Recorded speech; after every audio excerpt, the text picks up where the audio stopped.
அனைவருக்கும் வணக்கம். நம்ம இன்னைக்கு பார்க்க போற தலைப்பு வறுமை ஒழிப்பதற்கான இந்திய அரசின் திட்டங்கள். சரிங்களா? இதோட பார்ட் 1 வீடியோ நான் போட்டிருக்கேன். ஸோ இந்த பார்ட் 1 வீடியோல வறுமைனா என்ன, வறுமையோட வகைகள் என்ன, வறுமையை ஃபர்ஸ்ட் இந்த வறுமை குறியீடை யார் முதல்ல கொண்டு வந்தாங்க, வறுமையில தமிழ்நாட்டோட இடம் என்ன, இந்தியாவோட இடம் என்ன, இந்த மாதிரி கம்ப்ளீட் இன்ஃபர்மேஷன் வந்து போட்டிருக்கேன். சரிங்களா? இந்த வீடியோ பார்த்ததுக்கு அப்புறமா அந்த வீடியோவும் சேர்த்து பார்த்துட்டு வந்துருங்க. ஸோ வறுமை டாபிக்கோட கம்ப்ளீட் இன்ஃபர்மேஷன் உங்களுக்கு கேதர் ஆகும். சரிங்களா? டாபிக் உள்ள போயிடலாம். ஃபர்ஸ்ட் சமூக மேம்பாட்டு திட்டம். சரிங்களா? இயர் 1952. எப்பவுமே ஒரு ஸ்கீம் படிக்கிறீங்கன்னா அந்த ஸ்கீமோட பேரு, அதோட இயர், அது எதுக்காக கொண்டு வந்தாங்கன்றது நமக்கு தெரியணும். ஓகேவா? அப்ப சமூக மேம்பாட்டு திட்டம் 1952. இது எதுக்குன்னா ஊரக பகுதியில வாழக்கூடிய கிராம மக்களுடைய பொருளாதாரத்தை மேம்படுத்தணும் அப்படின்றதுக்காக கொண்டு வந்தாங்க. சரிங்களா? அடுத்தது ஒருங்கிணைந்த வேளாண்மை பகுதி திட்டம் 1960. சரிங்களா? இது எதுக்குன்னா விவசாயிகளுக்கு கடன் கொடுக்கறது, விதை மற்றும் உரங்கள் கொடுக்கறது, அதுக்கப்புறம் இந்த மாதிரி பண்றதுனால வேளாண்மையை கைவிடாம மக்கள் வேளாண்மையை பிடிச்சுக்கிட்டே தங்களுடைய வறுமையை வந்துட்டு குறைச்சிட்டு வருவாங்க அப்படின்றதுக்காக தான் அந்த ஸ்கீம் வந்து கொண்டு வந்தாங்க. ஏன்னா வேளாண்மையில ஒரு ப்ராஃபிட்டே வரல, நான் திருப்பி அதை ஏன் பண்ணணும் அப்படின்றதுக்காக மக்கள் கிவ் அப் பண்ணிடுவாங்க இல்லையா? சரி, ஆனா நாட்டுக்கு வேளாண்மையும் ரொம்ப முக்கியம். அப்ப நம்ம என்ன பண்ணோம், அந்த வேளாண்மைக்கு சப்போர்ட் பண்ணணும்ல. அப்ப அந்த வேளாண்மையை பிடிச்சுக்கிட்டே வறுமையை எப்படி குறைக்கணும் அப்படின்றதுக்காக என் திட்டம். சரிங்களா? அடுத்து 20 அம்ச திட்டம் 1975. இதுவும் அதே மாதிரிதான் வறுமையை ஒழிக்கிறதுக்காகவும் பொருளாதார சுரண்டலை குறைக்கிறதுக்காகவும் கொண்டு வரப்பட்ட திட்டம். இது இந்திரா காந்தியால கொண்டு வரப்பட்டிருக்கும். சரிங்களா?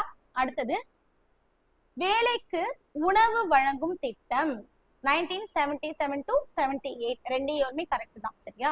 77 கேட்டாலும் போடுங்க, 78 கேட்டாலும் போடுங்க. ரெண்டு இயரும் ஒரே மாதிரி கேட்க மாட்டாங்க. ஓகேவா? சரி, அப்ப வேலைக்கு உணவு வழங்கும் திட்டம் என்ன அர்த்தம்? அதாவது தொழிலாளர்கள்லாம் இருக்காங்க. எப்பவுமே நீங்க பாத்தீங்கன்னா தொழில்துறை நம்மளுடைய ஜிடிபியை இன்க்ரீஸ் பண்றதுக்கு ரொம்ப இம்பார்ட்டன்டான ஒரு துறை இல்லையா? அப்ப ஒரு தொழில்துறை நல்லா வளரணும் அப்படின்னா தொழிலாளர்கள் நல்லா இருக்கும். சில பேர்லாம் பாத்தீங்கன்னா அவங்க வாங்குற சம்பளம் அவங்க ஃபேமிலிக்கு பத்தவே பத்தாது. மெடிக்கல் செலவு பார்க்கணும், பிள்ளைங்க படிப்புக்கு பார்க்கணும். அப்ப அந்த மாதிரிலாம் பார்க்கணுன்றதுக்காக இவங்க சரியா சாப்பிட மாட்டாங்க. அப்ப சாப்பிடலன்னா என்ன ஆகும்? முடிஞ்ச அளவுக்கு உழைச்சிக்கிட்டு அதுக்கப்புறம் ஒரு ஸ்டேஜுக்கு அப்புறம் இறந்து போயிடுவாங்க இல்லையா? அப்ப என்ன ஆகும்? தொழிலாளர்களுடைய நலனும் குறையும், தொழிலாளர்களுடைய எண்ணிக்கையும் குறையும். அப்ப எண்ணிக்கை குறைஞ்சா என்ன ஆகும்? தொழில்துறையும் குறைஞ்சிக்கிட்டே வரும். அப்ப தொழிலாளர்கள் நலன் காக்கணும் அப்படின்றதுக்காக அவங்களுக்கு இலவசமா உணவு தானியங்களை வழங்கணும் அப்படின்றதுக்காக இந்த திட்டத்தை வந்து கொண்டு வந்திருப்பாங்க. சரிங்களா? இது 2001 இதுல சில மாற்றங்கள்லாம் கொண்டு வந்துட்டு இது வேலைக்கான தேசிய உணவு திட்டம் அப்படின்னு பேர் மாற்றப்பட்டிருக்கும். சரிங்களா? சோ இந்த திட்டம் வேலைக்கான தேசிய உணவு திட்டம் அப்படின்னு பேர் மாத்திருப்பாங்க. எப்ப? 2001. ஓகேவா?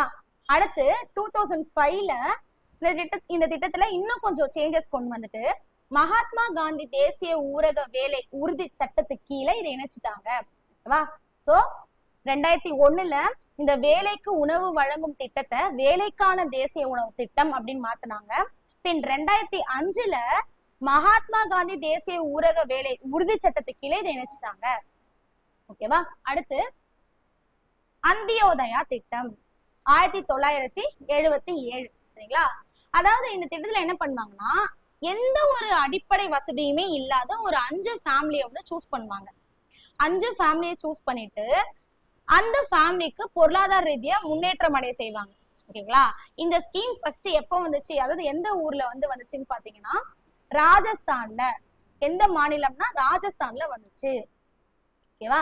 பின் ராஜஸ்தான்ல வந்ததுக்கு அப்புறமா உத்தரப்பிரதேசத்துக்கும் ஹிமாச்சல பிரதேசத்துக்கும் இது அறிமுகப்படுத்திருப்பாங்க. ஓகேவா? அப்ப அந்தியோதயா திட்டம்னா 1977. இது எந்த ஒரு பொருளாதார வசதியுமே இல்லாம இருக்கிற 5 ஃபேமிலியை சூஸ் பண்ணி அந்த ஃபேமிலியை முன்னேற்றத்துக்கான ஒரு திட்டம் தான் இது. இது முதல்ல ராஜஸ்தான்ல கொண்டு வந்தாங்க. பின் உத்தரப்பிரதேசம் மற்றும் ஹிமாச்சல பிரதேசத்துக்கு இதை இன்ட்ரோடியூஸ் பண்ணிருப்பாங்க. ஓகேவா? சோ இந்த திட்டத்துல என்ன பண்ணுவாங்க அப்படின்னா கால்நடைகள் வழங்குவாங்க.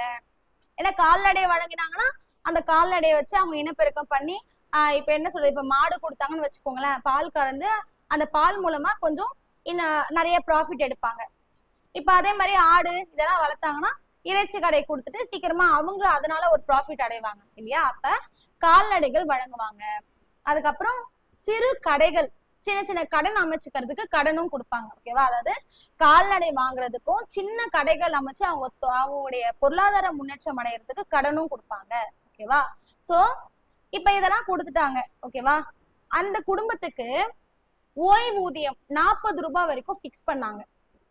ஓகேவா, அப்ப அந்தியோதயா திட்டம்னா 5 குடும்பங்களை சூஸ் பண்ணுவாங்க, அவங்கள பொருளாதார ரீதியா முன்னேற்றம் செய்வாங்க. ராஜஸ்தான்ல அறிமுகம் பண்ணாங்க, பின் உத்தரப்பிரதேசம் மற்றும் இமாச்சல பிரதேசத்துக்கு இதை கண்டினியூ பண்ணிருப்பாங்க. பிளஸ் இவங்களுக்கு கால்நடை வாங்குறதுக்கும் சிறு கடைகள் அமைச்சுக்கிறதுக்கும் கடன் கொடுப்பாங்க. குடும்பத்துக்கு 40 ரூபாய் வரைக்கும் ஓய்வூதியம் கொடுத்துட்டு இருந்தாங்க. சரியா, அடுத்தது ஒருங்கிணைந்த ஊரக வளர்ச்சி திட்டம் 1978. சரிங்களா, கிராமப்புற ஏழைகளுக்கு மானியம் வழங்குறது, வங்கி கடன் கொடுக்கறது, இதெல்லாம் கொடுத்தா என்ன ஆகும், கொஞ்சம் வேலை வாய்ப்பு பெருகும்ல. இப்போ ஃபார் எக்ஸாம்பிள் ஒருத்தர் ஒரு தொழில் அமைக்கணும் அப்படின்னா அவங்க வீட்டுல பெருசா ஃபேமிலி பேக்ரவுண்ட் இருக்காது. அப்ப அவங்க எங்க போவாங்க, பேங்க்குக்கு தான் போவாங்க. இன்கேஸ் ஒரு வேலை பேங்க் அவங்களுக்கு நல்லா லோன் கொடுத்துட்டாங்கன்னு வச்சுக்கோங்களேன், அந்த லோன் வச்சு அவருடைய தொழிலை ஒரு பெருக்கி அவரால நம்ம இந்தியாவுக்கு ஒரு ப்ராஃபிட் இருக்கும். ஏன்னா ஜிடிபி ரேட் வந்து இன்க்ரீஸ் ஆகும் இல்லையா. அப்ப ஒரு கிராமத்துல வந்துட்டு வங்கி கடன் கொடுத்தா அவங்களுடைய வேலை வாய்ப்புகள் வந்து அதிகமாகும். ஏன்னா அங்க ஒரு தொழிற்சாலை சக்சஸ்ஃபுல்லா அமைஞ்சிருச்சுன்னா அங்க ஒரு 20 பேர் 30 பேர் வேலை செய்வாங்க. அந்த வேலை செய்யும் போது நமக்கு நிறைய ப்ராஃபிட் ஏறும். ப்ராஃபிட் ஏறுச்சுன்னா ஜிடிபி ரேட் ஏறும் இல்லையா. அப்ப கிராமப்புற ஏழைகளுக்கு மானியம் வழங்குறது, வங்கி கடன் வடிவில என்ன பண்றது, வேலை வாய்ப்புகளுக்கான உதவியை வந்து வழங்குறது, இதெல்லாம் இந்த திட்டத்துல கொண்டு வந்தாங்க. இது 1978 79 பீரியட்ல அறிமுகப்படுத்திருப்பாங்க. சோ இந்த திட்டத்துக்கு 5000 ஊராட்சி ஒன்றியங்களை ஃபர்ஸ்ட் தேர்ந்தெடுப்பாங்க, காமனா எடுத்துட்டு அதுல 2000 ஊராட்சி ஒன்றியத்துக்கு மட்டும் இதை வந்து இன்ட்ரோடியூஸ் பண்ணுவாங்க இந்த திட்டத்தை. புரியுதுங்களா, அதாவது இந்தியாவில இருக்கக்கூடிய 5000 ஊராட்சி ஒன்றியங்களை சூஸ் பண்ணி அதுல 2000 ஒன்றியங்கள்ல மட்டும் இதை இன்ட்ரோடியூஸ் பண்ணுவாங்க. ஓகேவா, பின் 1980 அக்டோபர் 2 இருந்து என்ன ஆச்சு, இது உலகளாவிய திட்டமா மாறப்பட்டது. ஓகேவா, 1980 அக்டோபர் 2 அன்னைக்கு உலகளாவிய திட்டமா இது மாற்றப்பட்டது. சரிங்களா, அடுத்தது இளைஞர்களுக்கு சுய வேலை வாய்ப்பிற்கு பயிற்சி அளிக்கும் திட்டம் 1979. சரிங்களா, சோ இது எதுக்குன்னா பின்தங்கிய கிராமம்லாம் இருக்காங்களா, அவங்க அனைத்து நிலைகள்லயுமே எல்லாத்துலயுமே சுகாதாரம், கல்வி, தொழில் எல்லாத்துலயுமே வந்துட்டு இன்க்ரீஸ் பண்ணணும், அவங்களுடைய மேம்பாடைய செய்யணும் அப்படின்றதுக்காக தான் இந்த திட்டம் வந்துச்சு. என்ன திட்டம், இளைஞர்களுக்கு சுய வேலை வாய்ப்பிற்கு பயிற்சி அளிக்கும் திட்டம் 1979. மேக்சிமம் பின்தங்கிய கிராமத்துல அவங்களுடைய பொருளாதாரத்தை மேம்பாடைய செய்யறதுக்கு இந்த திட்டத்தை வந்து கொண்டு வந்தாங்க. சோ இதுல வந்து பாத்தீங்கன்னா 18 இருந்து 35 வயதுக்கு உட்பட்ட வறுமை கோட்டுக்கு அதாவது வறுமை கோட்டுக்கு கீழே இருக்கக்கூடிய மக்களுக்கு தொழில்நுட்ப மற்றும் வணிக நிபுணத்துவத்தை வழங்குவதே இந்த திட்டத்தோட முக்கிய இலக்குன்னு சொல்றாங்க.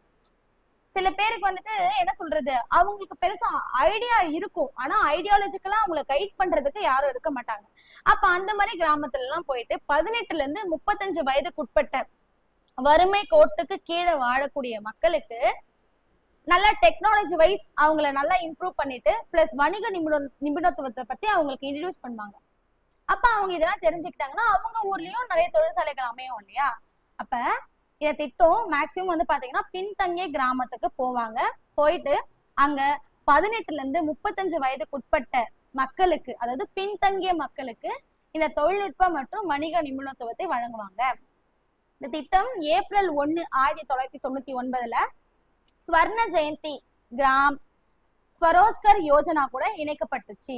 ஓகேவா, சோ இளைஞர்களுக்கு சுய வேலை வாய்ப்பிற்கு பயிற்சி அளிக்கும் திட்டம் 1979. திட்டம் ஏப்ரல் 1 1999 அன்னைக்கு ஸ்வர்ண ஜெயந்தி கிராம் ஸ்வரோஜ்கர் யோஜனா கூட இணைக்கப்பட்டிருக்கு. ஓகேவா, தேசிய கிராமப்புற வேலைவாய்ப்பு திட்டம் 1980. இதுவும் அதே மாதிரிதான் பின்தங்கிய கிராமத்துல லாபம் தரக்கூடிய வேலை வாய்ப்புகளை வழங்குறது. ஓகேங்களா? வங்கி வசதிகளை ஏற்படுத்துறது, சில பேர் இடத்துல குடோன்களை வந்து அமைச்சு கொடுக்கறது, வீடு இல்லாதவங்களுக்கு வீடு கொடுக்கறது, இந்த மாதிரி எல்லாமே இந்த தேசிய கிராமப்புற வேலை வாய்ப்பு திட்டத்துக்கு கீழே தான் வரும். ஓகேவா? ஸோ இந்த வீடியோ உங்களுக்கு யூஸ்ஃபுல்லா இருந்திருக்கும். இதோட கண்டினியூவேஷன் வீடியோ நெக்ஸ்ட் ஃபார்வர்ட் ஆகும். ஸோ அதாவது இந்த எக்கனாமிக்ஸ் புக்கோட எல்லா அப்டேட்டும் தெரிஞ்சுக்கணும் அப்படின்னா சேனலை தொடர்ந்து ஃபாலோ பண்ணி பாருங்க. தேங்க்ஸ் ஃபார் வாட்சிங்.